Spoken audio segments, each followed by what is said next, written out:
నువ్వు ఎన్ని నాటకాలు వేసినా ఎన్ని చిల్లర పిల్లిగంతులు వేసినా జడ్జిల ముందు చెల్లదు. సో ఇప్పుడు పవన్ కళ్యాణ్ కాలబేరానికి పోసాని కృష్ణమురళి వచ్చినట్టు తెలుస్తుంది. సో మరి పవన్ కళ్యాణ్ క్షమిస్తాడు అనుకోవచ్చా ఆయన్ని?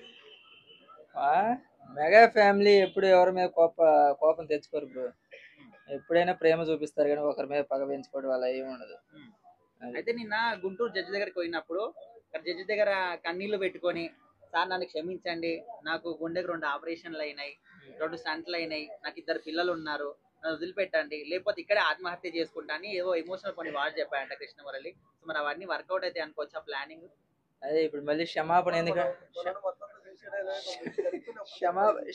ఎందుకు ఇవన్నీ అడగటం ఫస్ట్ లోనే ఉండాలి కదా ఈ బుద్ధి. ఇప్పుడు ఫస్ట్ అంతా వాగి ఇప్పుడు పోయి అక్కడ పోయి క్షమాపణలు కోరుకుంటే ఏంది అది? అంటే అది మెంటల్ అనుకుంటారు ప్రజలు. మెంటల్ కావాలి ఇతనికి అనుకుంటారు. అంటే మెంటల్ కృష్ణ పేరుకి ఆల్రెడీ ఒక సినిమా వచ్చింది కదా మెంటల్ కృష్ణ అని, దానికి న్యాయం చేశాడు. అది ఒకవేళ పవన్ కళ్యాణ్ పిల్లల్ని వాళ్ళ అమ్మగారు అందరూ తిట్టాడు కదా, సో వాళ్ళ కాళ్ళు పట్టుకొని క్షమించమని అడిగితే ఏమైనా క్షమించే అవకాశం ఉందంటారా పవన్ కళ్యాణ్ గారు? అసలు ఆయన లెక్కలోనే తీసుకోరు బ్రో. చిన్న చిన్న వాళ్ళని అసలు లెక్కలోకి తీసుకోరు. వాళ్ళు ఏదో మాట్లాడుకుంటూ వెళ్ళిపోతారు, ఏదో ఫ్యాషన్ కోసం వస్తారు, మీడియా ముందు మాట్లాడి వెళ్ళిపోతారు. ఏదో ఫేమస్ అవడం కోసమే వస్తారు కానీ ఏమి లేదు అక్కడ. అసలు పవన్ కళ్యాణ్ గోటితో సమానం. ఎవరేం మాట్లాడుకున్నా పవన్ కళ్యాణ్ అసలు పట్టించుకోండి. అంటే జడ్జి ముందు పోయి ఏడుస్తున్నాడు కదా, మరి ఆ కన్నీళ్ళకి ఏమైనా వాళ్ళకి అరుగుతారని అని అట్లా అది కూడా డ్రామా అనుకోవచ్చా? ఎందుకు బ్రో ఫస్ట్ ఇదంతా చేయటం? ఇప్పుడు పోయి అక్కడ పోయి బతిలాడుకోవటం. సినిమాలు వస్తానే ఉన్నాయి. మహా అయితే 10 ఏళ్ళు బతుకుతాడేమో. ఆ 10 ఏళ్ళు మంచిగా అందరితో మంచిగా ఉండి 4 సినిమాలు వేసుకొని 4 డబ్బులు వెనకేసుకోక పోయి ఇప్పుడు మళ్ళీ కాలమే పడితే ఏముంది చెప్పండి? సావు నువ్వు సత్తే దేశానికి ఏమైనా కొదువనా, లేకపోతే నువ్వు ఒక్కరివి సత్తే ఏమైనా తక్కువ పడుతుందా? అరే దొంగ కొడక, నీకు స్టంట్లుంటే మాకెందుకు, మంట ఉంటే మాకెందుకు బే, తిన్నాకాడికి చాలేదురా. నెక్స్ట్ అంటే నాకు 2 బిడ్డలు ఉన్నారు, నన్ను వదిలిపెట్టకపోతే ఈయన ఆత్మహత్య చేసుకుంటా. సావు వాళ్ళ పెళ్లిళ్ళు చేసుకున్నందుకు మొగోడు దొరకడా? మొగోళ్ళు లేరా ప్రపంచంలో? నువ్వు సత్తే ఉన్నా ప్రపంచానికి నష్టమారా దొంగన కొడక పోసాని మురళీ కృష్ణ. నెక్స్ట్ ఇప్పుడు చట్టానికి కావాల్సింది ఆధారాలు కదా, ఎమోషనల్ గా ఏడుస్తే వాళ్ళు కలుగుతారా మళ్ళా? నేనైతే ఎడవనియా, నేనే 2 వీకి అంట.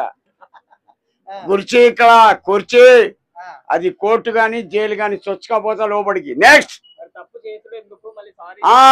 అదే కదా నేను అనేది. ఇప్పుడు నేనున్నా నా జీవితంలో ఆ 2 అక్షరాలు తెలియదు సారీ అన్నది. నా జీవితంలో తెలియదు, నా డిక్షనరీ లేదు సారీ అన్నది. తప్పు చెయ్య సారీ చెప్పా. నెక్స్ట్ మరి సారీ చెప్తే పవన్ కళ్యాణ్ గారు వదిలేస్తారా? అతను ఎందుకు వదులుతాడండి? ఆయనకేమన్నా బామర్దా కాదా? ఇప్పుడు జడ్జిలు అమాయకులు ఉండరు. వాస్తవంగా మనం ఏం డ్రామా చేసినా ఏ కథలు చేసినా ఎంతో మంది దొంగలను చూస్తారు, వ్యాక్సినేషన్ చూస్తారు, గోండాలను చూస్తారు, చూస్తారు. ఎవడు ప్రవర్తన ఎలా ఉందో వాళ్ళు గమనిస్తూ ఉంటారు. జడ్జిలు అంటే దేవుడితో సమానం. వాళ్ళ దగ్గర మనం పిల్లిగంతులు వేస్తే ఊరికే పట్టేసుకుంటారు.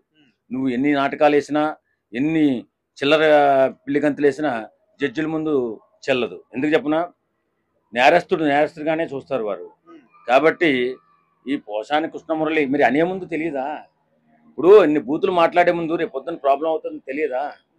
తెలియాలి కదా. అంటే అక్కడ కూడా ఒక మాట అన్నాడు, నాకు 2 పిల్లలు ఉన్నారు, నాకు 2 సార్లు ఆపరేషన్ అయింది, 2 స్టంట్లు పడ్డాయి గుండెలో అనే విధంగా. మరి మాట్లాడినప్పుడు గుర్తుకు రాలేదా అనే విధంగా కూడా కొంతమంది అంటున్నారు. అంటే నువ్వు ఏది పడితే అది మాట్లాడేసి స్టంట్లు పడితే వదిలేస్తారండి?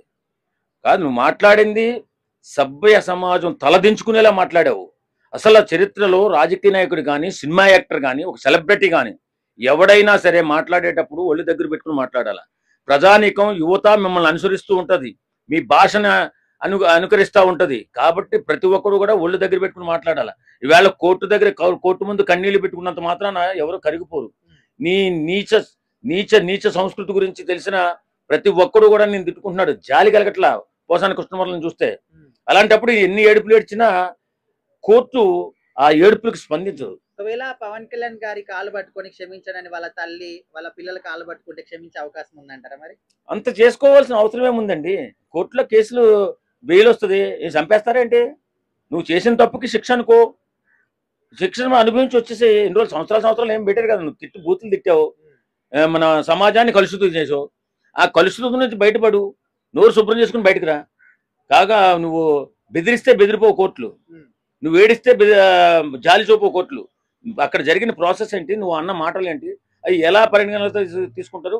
పరిగణలో తీసుకుని నిన్ను జైల్లో పెడతారు అంతే. ఆ మాత్రం దానికి ఎందుకు ఏడుపు? ఎన్నో కథలు రాసావు, ఎన్నో చరిత్రలు చూసావు, కోర్టు గురించి రాసావు, జడ్జిల గురించి రాసావు, అన్నిటి గురించి రాసిన తర్వాత ఇవాళ ఎందుకు ఏడ్డావు నువ్వు? ఈ తప్పు ఏ తప్పు చేస్తే ఏ శిక్ష పడుతుందో నీకే తెలుసు, తెలిసి కూడా నువ్వు డ్రామాలు ఆడుతున్నావు అంటే ఇది కరెక్ట్ కాదు.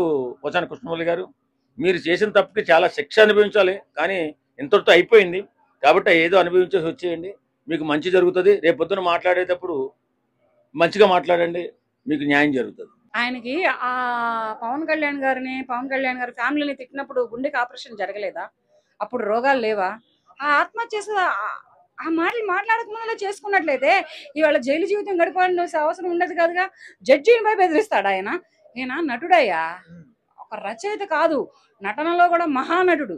కెమెరా ముందులో లేదంటే సిల్వర్ స్క్రీన్ మీదలో నటిస్తాడు అనుకున్నా, కానీ ఇలా రియల్ లైఫ్ లో కూడా నటిస్తాడని నేను అనుకోలేదు. అప్పుడు పవన్ కళ్యాణ్ గారినే గాని, నారా లోకేష్ గారినే గాని, చంద్రబాబు నాయుడు గారినే గాని, వీళ్ళ కుటుంబాలనే గాని, వీళ్ళ కుటుంబాలలో ఉన్నటువంటి ఆడవాళ్ళనే గాని వీళ్ళని తిడుతున్నప్పుడు ఆయనకి బైపాస్ సర్జరీ జరగలేదంటనా? ఆయనకు అప్పుడు ఒంట్లో రోగాలు లేవంటనా? ఆయన అప్పుడు ఆత్మహత్య చేసుకోదలుచుకోలేదంటనా? వాళ్ళని తిడటం కోసమే ఆయన పుట్టాడా, లేకపోతే వీళ్ళు ఈయన చేత తిట్టించుకోవడం కోసమే వాళ్ళు పుట్టారా? ఎట్లాగే ఉంది కదా, ఈయన చేత తిట్టించుకోసమే వాళ్ళు పుట్టినట్టు ఉన్నారు, ఈయన తిడటం కోసమే పుట్టినట్టున్నాడు. ఒకవేళ పోసాని కృష్ణమురళి మన పవన్ కళ్యాణ్ గారి పిల్లల కాళ్ళు గాని వాళ్ళ అమ్మగారి కాళ్ళు పట్టుకుని క్షమించమని అడిగితే ఆయన క్షమించే అవకాశం ఉందంట? ఏమో చెప్పలేను, నేనైతే క్షమించను. నోరు జారొద్దు, నోరు అనేది జారొద్దు. జారిన తర్వాత క్షమాపణలు చెప్పుకున్నా ఒకటే, చెప్పుకోకపోయినా ఒకటే. నిన్ను నోరెవరు జారమన్నారు? ఆయాలటి రోజున ఇవాళ నీ కాళ్ళు పట్టుకుంటా, నీ చేతులు పట్టుకుంటా, నీ కడుపుని చచ్చి పుడతా, చచ్చి మాత్రం పుట్టదు ఎవరు కడుపున. ఇటువంటి కృష్ణమురళి అనే వ్యక్తి, ఇటువంటి రాజకీయ నాయకులను ఇలాంటి మాట్లాడే వ్యక్తి, ఇతని కుటుంబం గురించి ఇతను చూసుకోవాలి. ఇతనికి ఇంట్లో ఆడవాళ్ళు ఉన్నారు, అమ్మ ఉంది, అక్క చెల్లెళ్ళు ఉంటారు, భార్య ఉండుంటుంది, ఒక కూతురో కోడలో మనవరాలో, ఇన్ని రకాలైనటువంటి ఆడజాతికి సంబంధించినటువంటి మహిళలు ఉండుంటారు. అటువంటి మహిళకు పుట్టి, ఒక మహిళకి కొడుకుగా పుట్టి, అమ్మకి ఒక అక్క చెల్లెలకి అన్న తమ్ముడుగా పెరిగి, ఒక మహిళకి భర్త అయ్యి, అదే మహిళని కానీ అదే మహిళకి తాత అయినటువంటి ఇతను ఇటువంటి మహిళలను ఎలా కించపరిచి ఎలా మాట్లాడతాడు? వీళ్ళ కుటుంబాల గురించి ఎందుకు మాట్లాడుకోసాడు? ఏదైనా ఉంటే రాజకీయం గురించి మాట్లాడు. నీకు రాజకీయం గురించి ఇష్టం ఉందా? నీకు రాజకీయం గురించి షోక్ ఉందా? నీకు రాజకీయంలో డెవలప్ అవ్వాలని ఉందా? నువ్వు రాజకీయం వరకే ఉండాలి. ఇళ్లలో ఆడవాళ్ళ జోలు ఎందుకు వెళ్తావు? వాళ్ళు ఏం చేశారు నిన్ను? వాళ్ళు ఏమైనా వచ్చి నిన్ను రోడ్డు మీదకి లాగారా? నన్ను అడుగని అన్నారా? నన్ను లాకురా అని చెప్పారా? పవన్ కళ్యాణ్ గారి భార్య చెప్పిందా, లేకపోతే చంద్రబాబు నాయుడు గారి భార్య చెప్పిందా, లేకపోతే బ్రాహ్మణి చెప్పిందా? ఎవరు చెప్పలేదు కదా. వాళ్ళ వాళ్ళకి ఎందుకలేదు? ఈ విధంగా మాట్లాడే వాళ్ళకి మీరు ఒక్క మాటలో చెప్పాలంటే ఏం చెప్తారు? అన్ని మూసుకొని ఎవరి పని వాళ్ళు చేసుకుంటే చట్టం తన పని తను చేసుకెళ్తుంది, న్యాయం తాను పని తను చేసుకెళ్తుంది. రాజకీయ నాయకులు ఎవరి పనులు వాళ్ళు చేసుకెళ్తారు. వర్కౌట్ తర్వాత ముచ్చారు బ్రో. ఫస్ట్ అయితే దాన్ని అంటే మనం చూస్తున్నాం, ఏదైనా అనుకుంటాం అంటే క్షమించరా జడ్జి గారికి, మనకు కూడా తెలియదు. మన ఇన్నర్ ఫీలింగ్ అంటే క్షమిస్తే బాగుంటుంది అని కొంతమంది అనుకుంటారు. అంటే పాజిటివ్ తీసుకుంటారు, పాజిటివ్ తీసుకుని నెగిటివ్ తీసుకుంటారు. ఎవరైతే తీసుకున్నారో మనకు తెలియదు. నాకు ఆయన ఇష్టం అనుకో, నేను పాజిటివ్ చెప్తా. ఇష్టం లేదనుకో, ఏమో తెలియదు బ్రో అని చెప్తా.